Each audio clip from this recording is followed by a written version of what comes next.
Les musulmans du monde entier ont célébré aujourd'hui l'Aïd el-Kébir, la fête du sacrifice en mémoire d'Abraham, est aussi une journée de prière.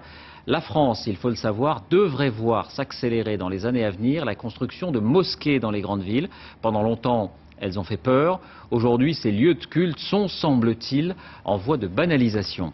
Reportage à Créteil, Nabila Tabouri, David Fossard.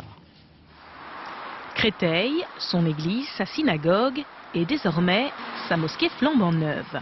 Pour l'Aïd el-Kébir, fête la plus importante du calendrier musulman, pas moins de 7000 personnes venues de tout le département. La foi déplace les fidèles et les appareils photos pour le souvenir. Et parmi les croyants, le sentiment d'avoir enfin un lieu de culte digne de ce nom. C'est la concrétisation de beaucoup de choses.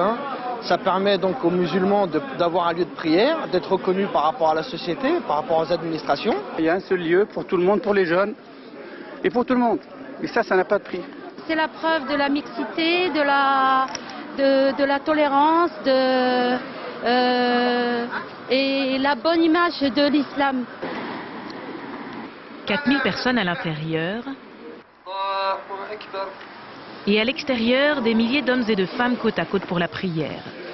Volonté d'abord communautaire, la mosquée est sortie de terre grâce à l'implication du maire de Créteil.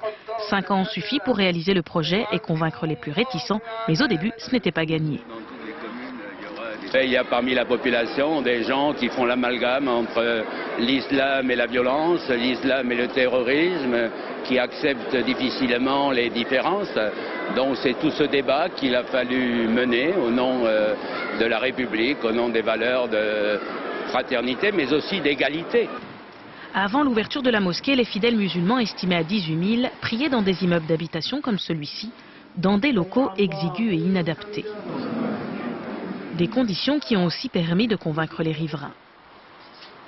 Quand vous voyez les gens du culte musulman faire leurs prières en plein air, dans des conditions précaires, j'ai trouvé que c'était une bonne occasion pour eux de pratiquer leur religion dans de bonnes conditions. Moi, je la vois de ma fenêtre, j'habite là en plus.